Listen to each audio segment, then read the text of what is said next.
जांच में पता चला कि अवैध सट्टेबाजी प्लेटफॉर्म से कमाए गए पैसों को हवाला चैनलों, trade based money laundering transaction और क्रिप्टो एसेट्स के जरिए भारत के बाहर भेजा गया और बाद में विदेशी एफपीआईज के नाम पर भारतीय स्टॉक मार्केट में वापस लाकर निवेश किया गया।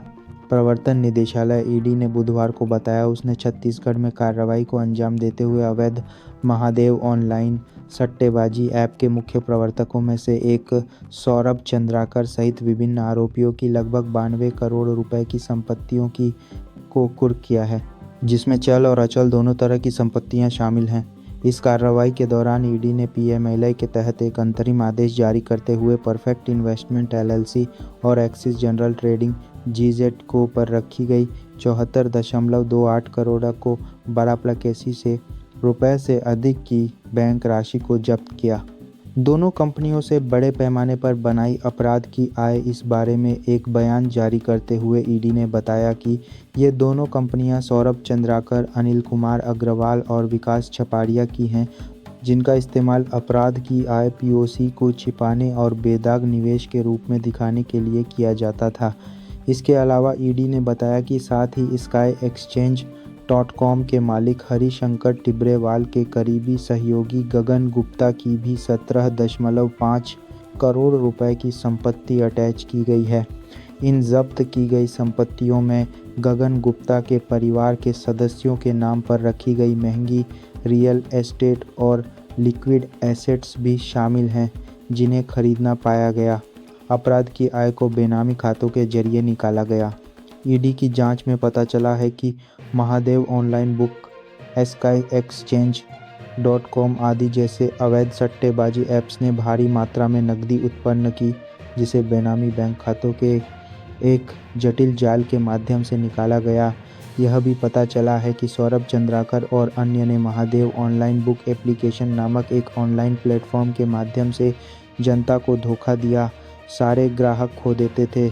लगाई गई पूरी रकम इस प्लेटफॉर्म के सौरभ चंद्राकर और अन्य देखली का साथ दौरान इन अवैध सट्टेबाजी खेलों के ऐप्स वेबसाइटों को इस तरह से तैयार किया गया था कि सभी ग्राहक अंततः पैसे खो देते थे, जिसके चलते इनके संचालकों के पास हजारों करोड़ रुपए का फंड इकट्ठा हो गया और पहले से तय प्रॉफिट शेयरिंग तरीके से बांटा गया।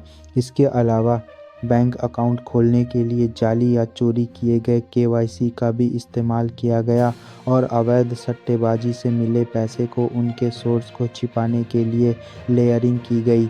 इन सभी ट्रांजैक्शन का ना तो हिसाब रखा गया और ना ही उन्हें टैक्स नेट में लाया गया।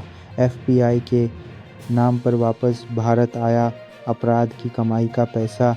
जांच में पता चला कि इन अवैध सट्टेबाजी प्लेटफॉर्म से कमाए गए पैसे को हवाला चैनलों, trade based money laundering transaction और क्रिप्टो एसेट्स के इस्तेमाल से भारत के बाहर ट्रांसफ़र किया गया और बाद में विदेशी एफपीआईज के नाम पर भारतीय स्टॉक मार्केट में वापस लाकर इन्वेस्ट किया गया।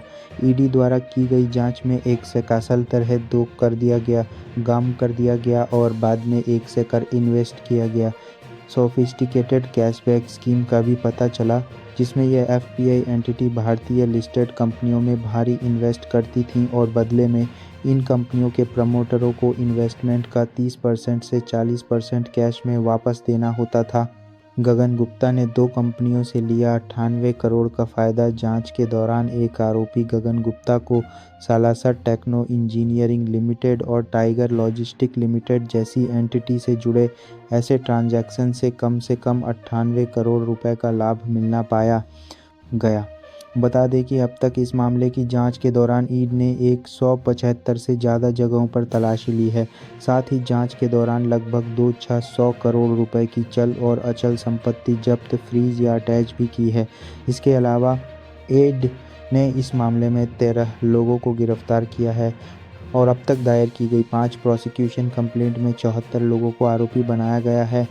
महादेव ऐप का प्रचार सौरभ चंद्राकर और उसके सहयोगी रवि उप्पल ने किया था। ये दोनों छत्तीसगढ़ के रहने वाले हैं। उनका विदेश से प्रत्यर्पण कराने की कोशिश की जा रही है। उनके संयुक्त अरब अमीरात में होने का पता चला था।